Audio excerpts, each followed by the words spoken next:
நம்ம இப்போ பார்க்க போகிறது பிஇஓ எக்ஸாமுக்கான சயின்ஸு 2023 ப்ரீவியஸ் இயர் கொஸ்டின்ஸ் தான் பார்க்க போகிறோம். ஸோ அதுக்கு முன்னாடி பார்த்தீங்கன்னா பிஇஓக்கான ஸ்டடி மெட்டீரியல் அவைலபிளாக இருக்குது தமிழ் லாங்குவேஜில்.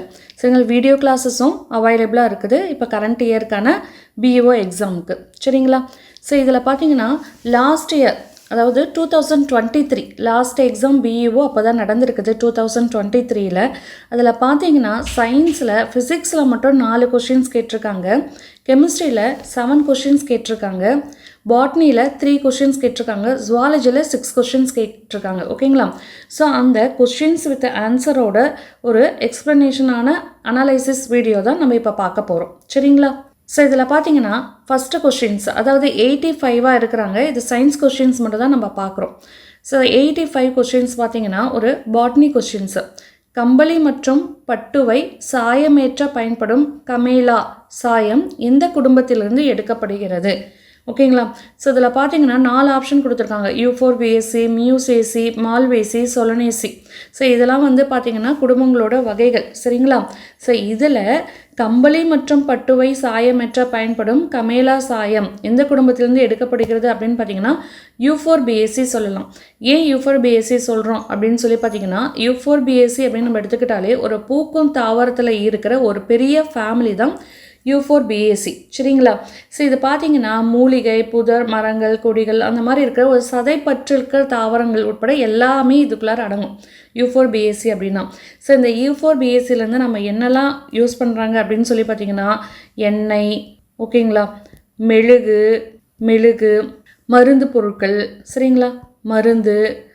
இதோட நம்ம இந்த சாயமற்ற இந்த பட்டுவை சாயமற்ற கம்பளி பட்டெல்லாம் சாயமற்ற இல்லைங்களா, அதுக்கும் இந்த யூஃபோர்பியேசி என்ன ஆகுது அப்படின்னா யூஸ் ஆகுது. சரிங்களா, ஸோ அது இல்லாமல் நம்ம ஏற்கனவே சொன்னோம் யூஃபோர்பியேசி அப்படின்னா சதைப்பற்றுள்ள தாவரங்கள் அப்படின்ட்டு. ஸோ இந்த சதைப்பற்றுள்ள தாவரங்களாக இருக்கிறதுனால தான் பொருளாதார முக்கியத்துவத்தில் இது ரொம்ப ரொம்ப ரொம்ப இம்பார்ட்டன்ட் ரோலாக இருக்கிறாங்க. சரிங்களா, அது இல்லாமல் இது ஒரு பூக்கும் தாவரங்கள் நம்ம சொல்லிட்டோம். பூக்கும் தாவரங்களில் இருக்கிற குடும்பத்திலேயே பெரிய குடும்ப வகையை சேர்ந்தது இந்த யூஃபோர்பியேசி.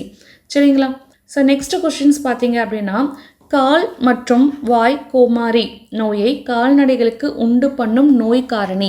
சரிங்களா, அதாவது கால்நடைகளுக்கு உண்டு பண்ணும் நோய் காரணி யார் அப்படின்னு சொல்லி பார்த்தீங்கன்னா இந்த 4 ஆப்ஷனில் பிகோர்னா வைரஸ் அப்படின்ற வைரஸ் தான் கால் மற்றும் வாய் கோமாரி நோயை கால்நடைகளுக்கு உண்டு பண்ணும் நோய் காரணி அப்படின்னு சொல்கிறோம். சரிங்களா, ஏன் அப்படின்னு பார்த்தீங்கன்னா இந்த பிகோர்னா வைரஸ் அப்படின்றவங்க என்ன ஃபேமிலியை சேர்ந்தவங்க அப்படின்னு பார்த்தீங்கன்னா ஆப்தோ வைரஸ் அப்படின்ற ஒரு குடும்பத்தை சார்ந்தவங்க தான் இந்த பிகார்னா வைரஸ்.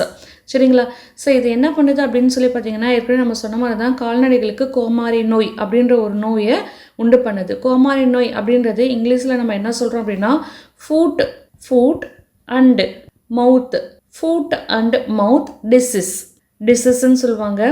ஓகேங்களா, அதாவது சிம்பிளாக எஃப்எம்டி அப்படின்னு சொல்லுவாங்க. நம்மளுக்கு தமிழில் எஃப்எம்டி அப்படின்னே கூட கொடுக்கலாம். சரிங்களா, அப்போ எஃப்எம்டின்னா நம்மளுக்கு தெரிஞ்சிருக்கணும் ஃபுட் அண்ட் மவுத் டிசீஸ் அப்படின்னு சொல்லிட்டு. அப்போ ஃபுட் அண்ட் மவுத் டிசீஸை வந்து உண்டாக்குற வைரஸ் என்ன அப்படின்னு சொல்லி பார்த்தீங்கன்னா பிகோர்னா வைரஸ் தான்.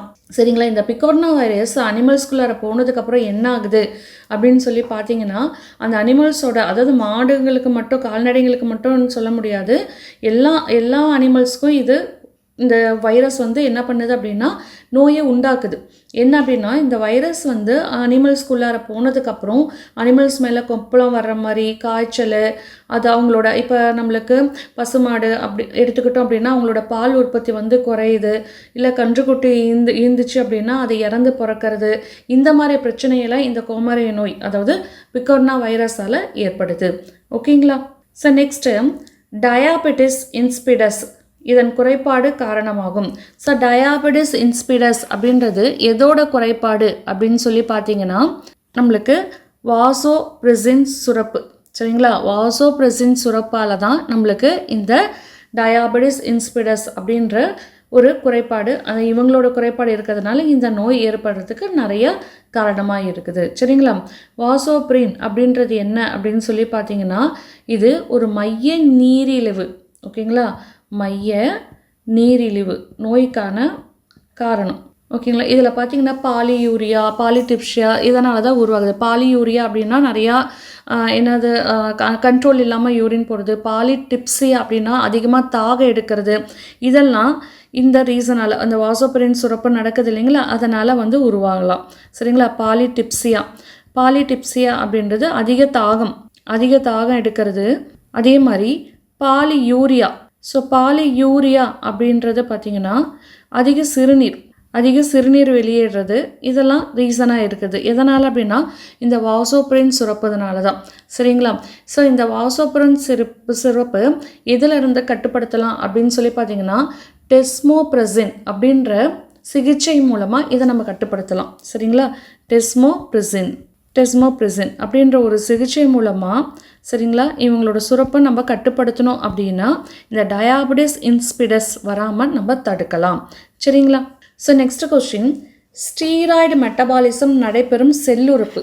ஸோ ஸ்டீராய்டு மெட்டபாலிசம் எந்த இடத்துல நடக்குது அப்படின்னு சொல்லி பார்த்தீங்கன்னா வளவளப்பான ER. ஓகேங்களா? ஸோ வளவளப்பான ER அப்படின்னா என்ன அப்படின்னு பார்த்தீங்கன்னா இது ஒரு முக்கிய செல்லுறுப்புன்னு நம்ம சொல்லலாம். வளவளப்பான ER அப்படின்றது வளவளப்பான எண்டோபிளாஸ்மிக் ரெட்டிகுலம்.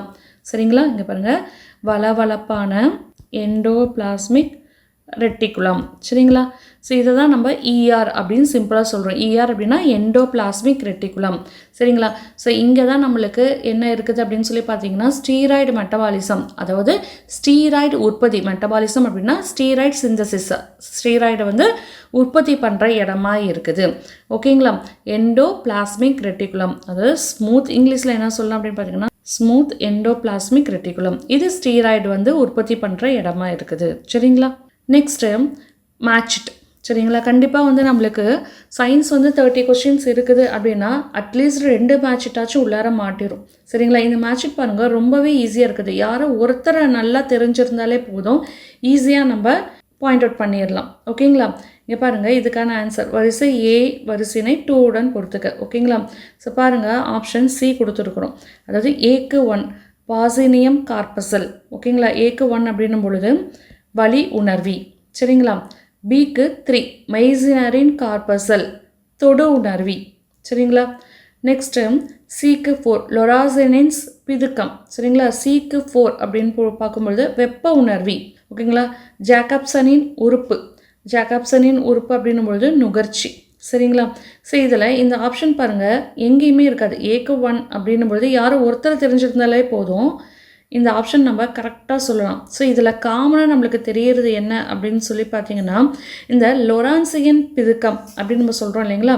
ஸோ இந்த லொரான்சியன் பிதுக்கம்ன்றது வெப்ப உணர்வு. இது காமனாக நம்மளுக்கு தெரிஞ்ச ஒன்றே தான். அதாவது 10th வருது, 10th சிலபஸில் இருக்குது. சரிங்களா? இவங்க ஒருத்தங்களை நம்ம கண்டுபிடிச்சாலே போதும், மீதி எல்லாத்தையுமே கண்டுபிடிச்சிடலாம். சரிங்களா? ஸோ நெக்ஸ்ட்டு ஹார்ச் மற்றும் ஸ்லேக்கு ஒளி சுழற்சி பாதையில் முதலில் உருவாகக்கூடியது. சரிங்களா? இந்த ஒளி சுழற்சி பாதையில் முதல்ல உருவாகக்கூடியது என்ன அப்படின்னு சொல்லி பார்த்தீங்கன்னா option C 4 carbon oxalo acetic அமிலம். சரிங்களா? 4 கார்பன் கொண்ட ஆக்சலோ அசிட்டிக் அமிலம் தான் இதில் உருவாகுது அப்படின்னு சொல்கிறோம்.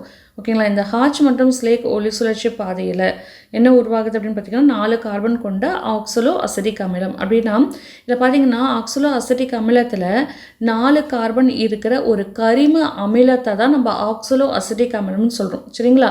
ஸோ இதோட மூலக்கூறு வாய்ப்பாடு எப்படி இருக்கும் அப்படின்னு பார்த்தீங்கன்னா COOH C double bond O again CH2 COOH.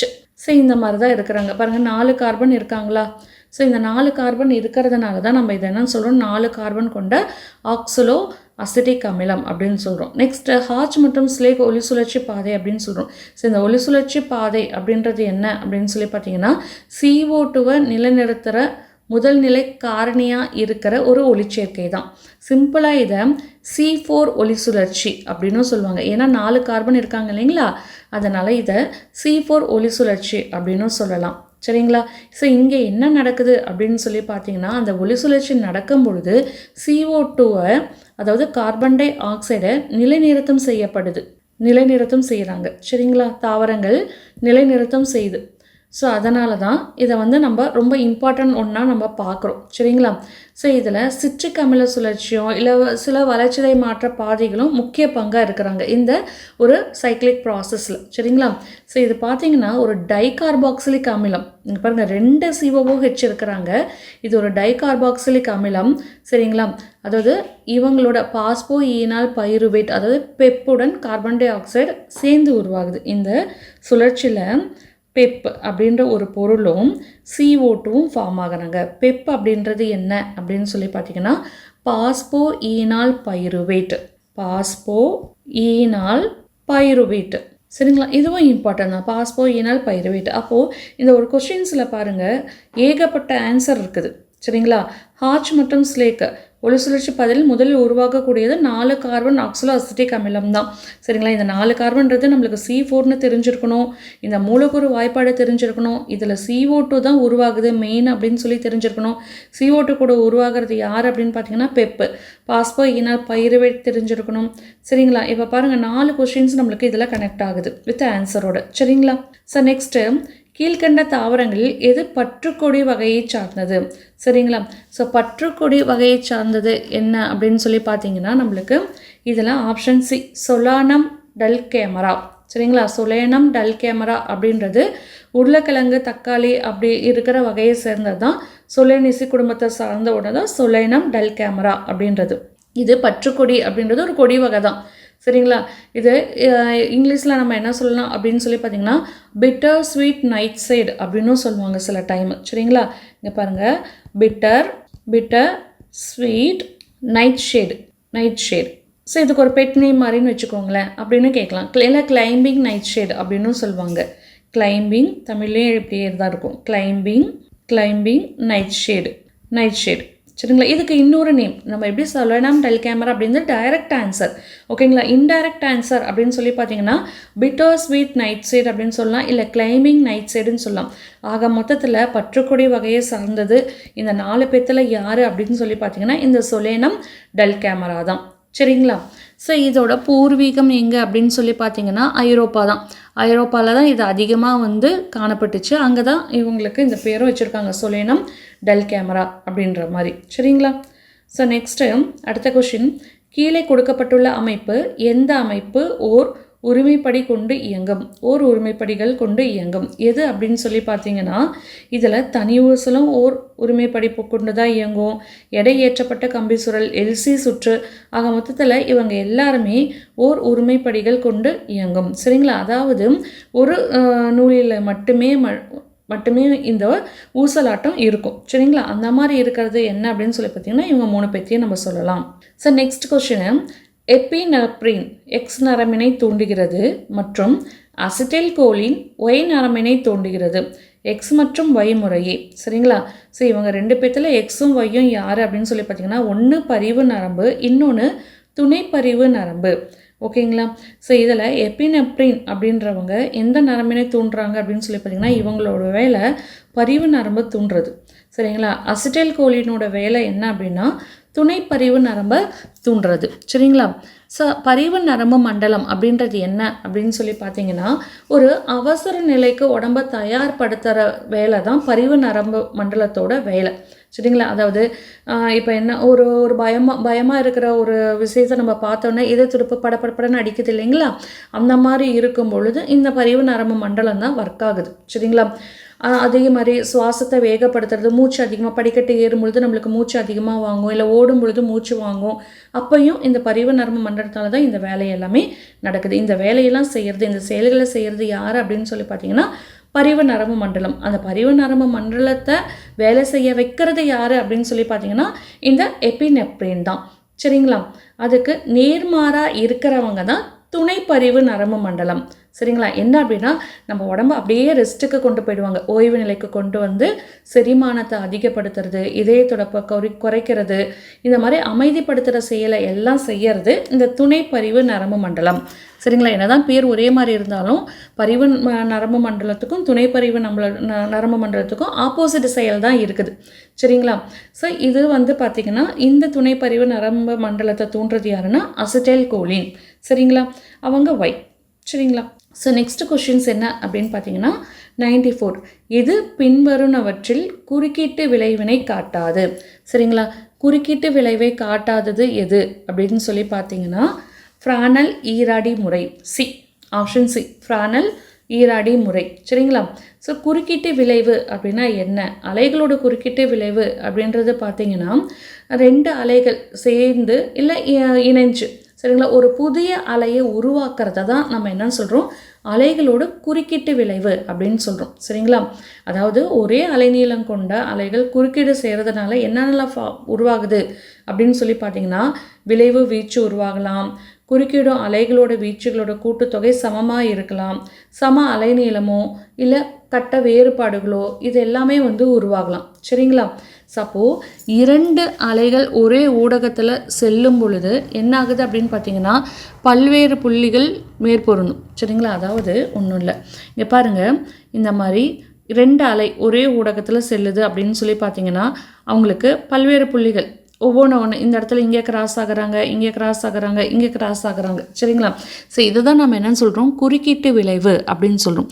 இந்த குறுக்கீட்டு விளைவு எந்த இடத்துல உருவாகுது அப்படின்னு சொல்லி பார்த்தீங்கன்னா இந்த 2 ஊடகம் ஒரே ஊடகத்தில் 2 அலைகள் செல்லும் பொழுது முகடு சந்திச்சாலோ இல்லை அகடம் சந்திச்சாலோ அங்கே இருக்கிற இடப்பெயர்ச்சி எப்படி இருக்கும், பெருமமாக இருக்கும். சரிங்களா, அதை தான் நம்ம என்ன சொல்கிறோம், குறுக்கீட்டு விளைவுன்னு சொல்கிறோம். அதாவது மேலே இருக்கிறது அகடு, கீழே வந்துச்சு அப்படின்னா அது முகடுன்னு சொல்லுவோம். இந்த இடத்துல இருக்கிற நம்மளுக்கு இடப்பெயர்ச்சி எப்படி இருக்குது, பெருமமாக இருக்குது. இந்த பெருமமாக இருக்கிறத தான் நம்ம குறுக்கீட்டு விளைவு. இந்த குறுக்கீட்டு விளைவு எங்கே இருக்குது அப்படின்னு சொல்லி பார்த்தீங்கன்னா ஃப்ரானல் ஈராடி முறையில் நடக்குது. சரிங்களா, ஸோ நெக்ஸ்ட் கொஷின், 2ஆம் நிலை இதய அடைப்பில் என்ன நடக்குது? 2ஆம் நிலை இதய அடைப்பு அப்படின்னா செகண்ட் டிகிரி ஹார்ட் பிளாக். சரிங்களா, second degree heart block. So இதுதான் நம்ம என்ன சொல்கிறோம், 2ஆம் நிலை இதய அடைப்பு அப்படின்னு நம்ம சொல்கிறோம். சரிங்களா, ஸோ இந்த 2ஆம் நிலை இதய அடைப்பில் என்ன நடக்குது அப்படின்னு சொல்லி பார்த்தீங்கன்னா ஆன்சர் சி, வென்ட்ரிகுலர் வேகம் ஆரிகுலர் வேகத்தை காட்டிலும் குறைவாக இருக்கிறது. சரிங்களா, வென்ட்ரிகுலரோட வேகம் எப்படி இருக்குது பார்த்தீங்கன்னா ஆரிகுலரோட வேகத்தை விட கம்மியாக இருக்குது. ஏன் இது நடக்குது அப்படின்னு சொல்லி பார்த்தீங்கன்னா 2ஆம் நிலை இதய அடைப்பு அப்படின்றது இதயத்துக்கு அந்த மின் சிக்னல் மேலறையிலேருந்து கீழறைக்கு செல்லும். சரிங்களா, அப்படி செல்லும் பொழுது என்னாகும் அப்படின்னா அது லேட்டாக போகும். சரிங்களா, இதயத்தில் மேலறையிலேருந்து கீழறைக்கு போகும் ஒரு சிக்னல் போகுது அப்படின்னா அது கரெக்டான டைமுக்கு போகணும். சரிங்களா, அது லேட் ஆகும் பொழுது தான் இந்த பிரச்சனையெல்லாம் நடக்குது. சரிங்களா, அப்படி லேட் ஆகும் பொழுது அந்த லேப்டாப்ன்ற ஒரு துடிப்பு இருக்குது இல்லைங்களா, அது சில இடத்துல விட்டு போகும். அப்படி விட்டு போகும் பொழுது தான் இந்த பிளாக் ஃபார்ம் ஆகுது. இது அடிக்கடி நடக்கும் பொழுது தீவிரமாக ஆகலாம். சரிங்களா, அப்போ கண்டிப்பாக ட்ரீட்மெண்ட் இருந்தால் தான் இது சரி செய்ய முடியும்.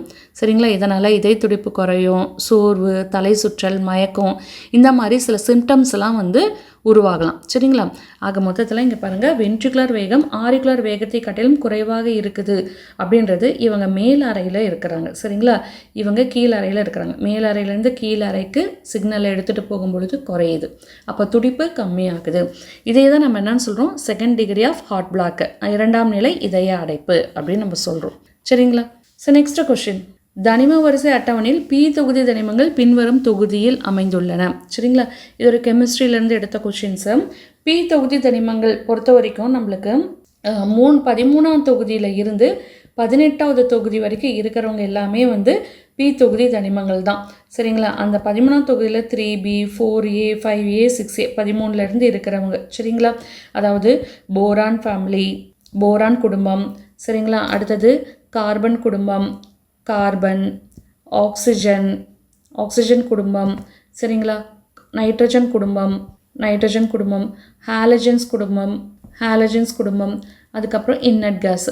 ஸோ இவங்க எல்லாருமே நம்ம என்ன சொல்லலாம், பி பிளாக் எலமெண்ட்ஸ் தான். சரிங்களா, ஸோ அந்த பி பிளாக்கை பி தொகுதி தனிமங்களை சேர்ந்தவங்களோட தொகுதி பேர் தான் 3B 4A 5A 6A. சரிங்களா, ஸோ நெக்ஸ்ட்டு ஒரு கதிரியக்க தனிமத்தின் பிளவு காரணி கொடுத்துட்டாங்க, எவ்வளோ அப்படின்ட்டு 0.00231. அதன் அரை ஆயுட்காலம் கேட்குறாங்க. இந்த அரை ஆயுட்காலம் கதிரியக்க தனிமம் அப்படின்னு வந்துட்டாலே முதல் வகை கெமிஸ்ட்ரியில் முதல் வகை வினை அப்படின்னா ஃபஸ்ட் ஆர்டர் ரியாக்ஷன்ஸு. சரிங்களா, இதுக்கு டி ஆஃப் கண்டுபிடிக்கணும். அரை ஆயுட்காலம் அப்படின்னா டி ஆஃப்னு போடுவோம். இதுக்கு ஒரு ஃபார்முலா இருக்குது 0.693. சரிங்களா 0.693.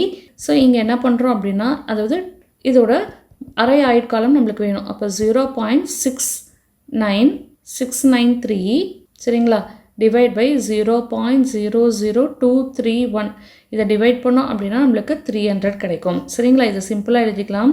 693 டிவைட் பை 231 நீங்கள் சிம்பிளிஃபை பண்ணிங்க அப்படின்னால 300 உங்களுக்கு. சரிங்களா அப்போ நம்மளுக்கு ஆன்சர் வந்து 300 நாட்கள். எவ்வளோ கேட்குறாங்களோ நாள் கேட்டாங்களா நாட்கள், வருடங்கள் கேட்டால் வருடங்களில் வரும். இங்கே நாள் தான் கேட்டிருக்காங்க, அப்போது நம்ம நாட்கள் போட்டால் போதும். நெக்ஸ்ட் கொஷின், எந்த பலபடியை ஒரு பரிமாண உலோகம் என்று அழைக்கப்படுகிறது? ஒரு பரிமாண உலோகம் அப்படின்றதுக்கு ஃபஸ்ட்டு மீனிங் என்ன அப்படின்னு பார்த்தீங்கன்னா இதுக்கான ஆன்சர் பி, NpCl2.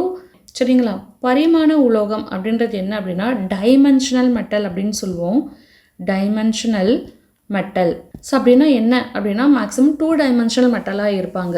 ஓகேங்களா அதாவது இரு மூலமாக இருப்பாங்க. அது அணுவில் மிக மெல்லிய உலோக படலங்கள் இருந்துச்சு அப்படின்னா இதை நம்ம என்னன்னு சொல்லணும், பரிமாண உலோகம் அப்படின்னு சொல்கிறோம்.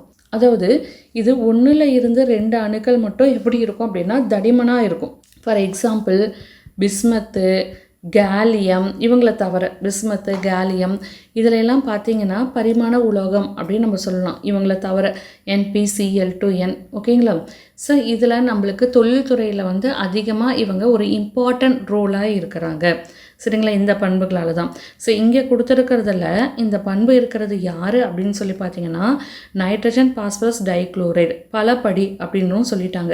இதில் நம்மளுக்கு ஆன்சரே தெரியல அப்படின்னாலும் ஈஸியாக நம்ம மார்க் பண்ணலாம். ஏன் அப்படின்னா பலபடி இருக்கிற ஒரே சேர்மம் ஆப்ஷன் பி தான்.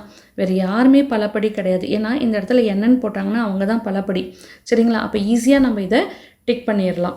சரிங்களா நெக்ஸ்ட்டு கொஷின் நம்பர் 99. ஓகேங்களா குறுக்கு திரிபுக்கும் கோண திரிபிற்கும் இடையே உள்ள விகிதம். இது ஒரு டெஃபினிஷன், ஃபிசிக்ஸ் டெஃபினிஷன் 10th வருது. ஓகேங்களா அதாவது குறுக்கு திரிபுக்கும் கோண திரிபு, சில டைம் அச்சு திரிபு அப்படின்னு சொல்லுவாங்க. அச்சு திரிபுக்கும் இடையே உள்ள தகவு என்ன அப்படின்னு சொல்லி பார்த்தீங்கன்னா பாய்சான் தகவு. சரிங்களா பாய்சான் தகவு அப்படின்னு சொல்கிறோம். ஸோ இதுக்கான டெஃபினிஷன் என்ன அப்படின்னு பார்த்தீங்கன்னா ஒரு பொருள் மீது விசையை நம்ம செலுத்துகிறோம் அப்படின்னா அந்த விசைக்கு செங்குத்தான திசையில் ஏற்படுற திரிபு விசையை என்ன பண்ணுறோம் அப்படின்னா திரிபுக்கும் விசை செலுத்தப்படும் திசையில் ஏற்படும் திரிபுக்கும் உள்ள விகிதத்தை தான் நம்ம என்னன்னு சொல்கிறோம் பாய்சான் தகவு. இதுக்கு அலகு எதுவும் கிடையாது, அலகு இல்லாத ஒரு எண்ணு. ஓகேங்களா நான் மறுபடியும் சொல்கிறேன் பாருங்கள். பாய்சான் தகவு இல்லை குறுக்கு திரிபுக்கும் கோண திரிபுக்கும் இடையே உள்ளது என்ன அப்படின்னு பார்த்தீங்கன்னா ஒரு பொருள் மீது நம்ம விசையை செலுத்துகிறோம். சரிங்களா அப்படி விசையை செலுத்தும் பொழுது செங்குத்தான திசையில் ஏற்படுற திரிபுக்கும் விசை செலுத்தப்படும் திசையில் ஏற்படுற திரிபுக்கும் உள்ள விகிதத்தை தான் நம்ம என்னன்னு சொல்கிறோம் பாய்சான் தகவு. சரிங்களா ஸோ பாய்சான் தகவு இதுக்கான ஃபார்முலா என்ன அப்படின்னு பார்த்தீங்கன்னா குறுக்க திரிபு டிவைட் பை கோணத்திரிபு. இதுதான் நம்ம இது ஃபார்முலா கோணத்திரிபு.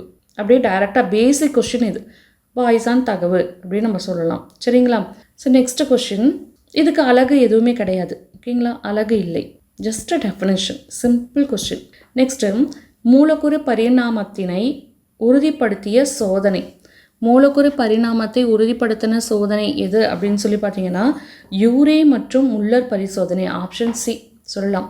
சரிங்களா ஸோ மில்லர் யூரே பரிசோதனை அப்படின்னு பார்த்தீங்கன்னா இவங்க உயிரற்ற பொருட்களில் இருந்து உயிர்கள் எப்படி தோன்றின அப்படின்னு நிரூபிக்கிற ஒரு சோதனை தான் என்ன பரிணாமத்தினை உறுதிப்படுத்தின சோதனை அப்படின்னு நம்ம சொல்லலாம். இது எப்போ கொண்டு வந்தாங்க அப்படின்னு பார்த்தீங்கன்னா 1953. சரிங்களா ஸ்டான்லி மில்லர், ஹாரால்ட் யுட்ரே, ஸ்டான்லி மில்லர், ஹாரால்டு யூரே அப்படின்ற 2 பேரும் தான் இதை அவங்க வந்து வேதியியல் சோதனையில் கொண்டு வந்திருக்கிறாங்க. சரிங்களா அதாவது ஒரு உயிரற்ற பொருளிலிருந்து உயிர்கள் தோன்றுறது ரிசர்ச் பண்ணியிருக்காங்க. சரிங்களா இப்படி பார்த்தீங்கன்னா ஆரம்ப காலத்தில் பூமியெல்லாம் பார்த்திங்கன்னா வளிமண்டல சூழலை வச்சு மின்சாரத்தை பயன்படுத்தி அதுக்கப்புறம் வந்து மீத்தேன், அம்மோனியா போன்ற வாயுக்கள்லாம் வந்து நம்ம ப்ரிப்பேர் பண்ணாங்க. சரிங்களா எளிய கரிம மூலக்கூறுகள்லாம் உருவாக்குனாங்க. இதெல்லாம் வந்து எப்படி அப்படின்னா உயிரினங்களோட மூலக்கூறு பரிணாமத்தில் இருந்து உருவானது தான். அதாவது நிறைய கண்டுபிடிச்சது, இதுக்கப்புறம் கண்டுபிடிச்சது எல்லாமே வந்து உயிரற்ற பொருள் இருந்து தான் உயிரினங்கள் தோன்றின. உயிரினங்களால் தான் மறுபடியும் இது எல்லாமே நம்ம கெமிக்கல்ஸ் எல்லாமே கண்டுபிடிச்சிருக்காங்க அப்படின்றது ஒரு ரிசர்ச் மூலம் உறுதிப்படுத்தின சோதனை தான் யூரே மற்றும் முல்லர் பரிசோதனை. சரிங்களா? ஸோ நெக்ஸ்ட் கொஸ்டின், பின்வரும் வினையூக்கிகளில் எது ஹேபர் வழிமுறையை வினையில் பயன்படுத்துகிறது? ஹேபர் ப்ராசஸ் இதுவும் 10th இருக்குது. மேக்ஸிமம் 10th 9th கொஸ்டின்ஸ் அதிகமாக கேட்டிருக்கிறாங்க. சரிங்களா? ஹேபர் ப்ராசஸ் அப்படின்றது N2 + 3H2 gives 2NH3.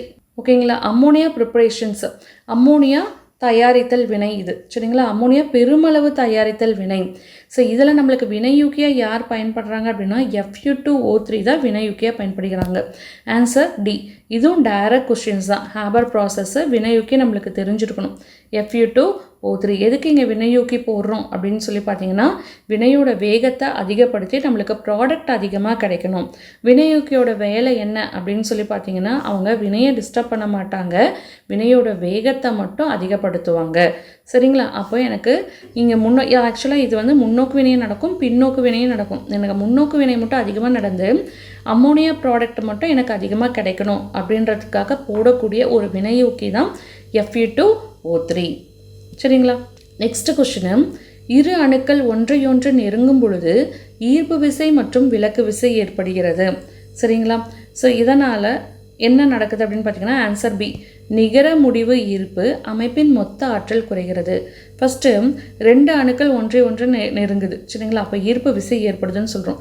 இங்கே A+B- அப்படின்னு இருக்கும் பொழுது பாசிட்டிவ் சார்ஜ் நெகட்டிவ் சார்ஜ் இருக்கும்பொழுது 2த்துக்கும் ஈர்ப்பு விசை இருக்கும் கண்டிப்பாக. சரிங்களா? அப்போது இங்கே ஒரு பாண்டு ஃபார்ம் ஆகுறாங்க இல்லைங்களா, அதை தான் நம்ம என்ன சொல்கிறோம், நிகர முடிவு ஈர்ப்பு அப்படின்னு சொல்கிறோம். இதுவே 2 பேருமே ப்ளஸ்ஸாவோ இல்லை 2 பேருமே மைனஸாவோ இருக்கும்பொழுது 2மே ஒரே சார்ஜ் இருக்கிறாங்க இல்லைங்களா, அப்போ நம்மளுக்கு என்ன ஆகும், விலக்கு விசை ஏற்படும். விலக்கு விசை ஏற்பட்டுச்சு அப்படின்னா அவங்களோட மொத்த ஆற்றல் என்ன ஆகும், குறைய ஆரம்பிக்கும். சரிங்களா? மொத்த ஆற்றல் அவங்களோடது குறையுது. அப்போ நம்மளுக்கு ஒரு மூலக்கூறு உருவாகாது. சரிங்களா? இது நார்மலான கொஸ்டின்ஸ். நெக்ஸ்ட்டு, குறுக்கலை ஒன்று A ஊடகத்திலிருந்து B ஊடகத்திற்கு செல்கிறது. A ஊடகத்தில் குறுக்கலையின் திசைவேகம் 500 m/s, அலைநீளம் 5 மீட்டர். B ஊடகத்தில் திசைவேகம் 600 m/s. Bயின் அதிர்வெண் அலைநீளம் முறையே. சரிங்களா? இது ஒரு ப்ராப்ளம். நம்மளுக்கு ஃபிசிக்ஸ் பேசிக்ஸில் வந்து கேட்குறாங்க அப்படின்னா மேக்ஸிமம் ப்ராப்ளம் தான் கேட்பாங்க. 8th 9th 10th இந்த புக்கில் இருக்கிற ப்ராப்ளம்ஸ்லாம் நம்ம பார்த்தாலே போதுமானது. சரிங்களா? ஏன்னா அதில் இருக்கிற பேசிக் கொஸ்டின்ஸ் தான் ஃபிசிக்ஸ்லேருந்து கேட்டிருக்கிறாங்க. சரிங்களா? அடுத்தது போகிறோம் அப்படின்னா 11th 12th பார்க்கலாம். சரிங்களா? இதில் கொஸ்டின்ஸ் என்ன கேட்டிருக்காங்க அப்படின்னா A ஊடகத்துலேருந்து B ஊடகத்துக்கு செல்வது ஒரு குறுக்கலை. A ஊடகத்தில் திசைவேகம் 500, அவங்களோட அலைநீளம் 5. சரிங்களா? Bக்கு திசைவேகம் 600. அப்போ Bயோட அதிர்வெண் அலைநீளம் என்ன அப்படின்னு சொல்லி கேட்குறாங்க. சரிங்களா? சப்போ 2மே வந்து குறுக்கலை ஒன்று A ஊடகத்துலேருந்து B ஊடகத்துக்கு செல்லுது அப்படின்னா A ஊடகத்துலேருந்து B ஊடகத்துக்கு செல்லும் அலையோட அதிர்வெண் மாறுமான்னு கேட்டால் மாறாது. சரிங்களா?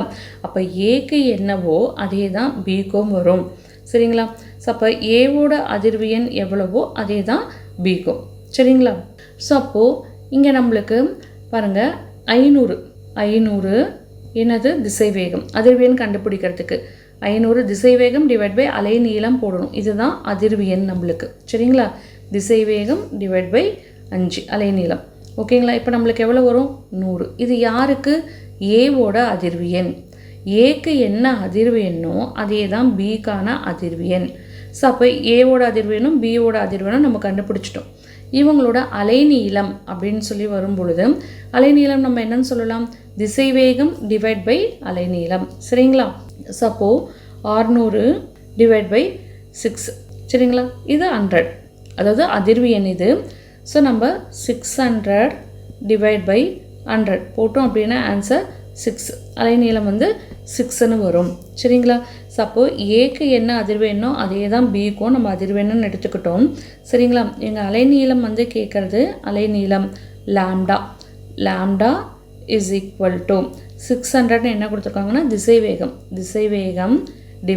/ நம்ம கண்டுபிடிச்ச அதிர்வெண் போட்டோம் அப்படின்னா 600 / 100 நம்மளுக்கு 6 மீட்டர்னு வரும். அதுதான் நம்மளோட ஆன்சர், அதிர்வெண் 100. சரிங்களா? ஸோ நெக்ஸ்ட் கொஸ்டின், பின்வரும் கார்பைடுகளில் எது நீரால் பகும் பொழுது மீத்தேனை கொடுக்கிறது? ஸோ இங்கே நீராழ் பகுக்கிறது அப்படின்றது என்ன அப்படின்னா H2ஓட ரியாக்ஷன்ஸ் நடக்கிறது தான். ஸோ H2ஓட ரியாக்ஷன்ஸ் நடக்கிறது யார் அப்படின்னு பார்த்தீங்கன்னா இந்த C தான். ஏன் மற்றவங்க நடக்காது அப்படின்னு சொல்லி பார்த்தீங்கன்னா மற்றவங்களோட ஹைட்ரஜன் பாண்ட் ஃபார்ம் பண்ணாது. இந்த அலுமினியம் 4C3 இவங்களும் Be2C இவங்களும் தான் H2ஓட ரியாக்ஷனில் இன்வால்வ் ஆகி மீத்தேன் அப்படின்ற ஒரு விளைபொருளை கொடுக்குறாங்க. இந்த H2ஓட ரியாக்ஷனில் இன்வால்வ் ஆகி மீத்தேன் அப்படின்ற ஒரு விளைபொருளை கொடுக்குறாங்க. என்ன ரீசன் அப்படின்னா இவங்க 2 பேர் மட்டும்தான் வாட்டரோட ஹைட்ரஜன் பிணைப்பை உருவாக்க முடியும். சரிங்களா?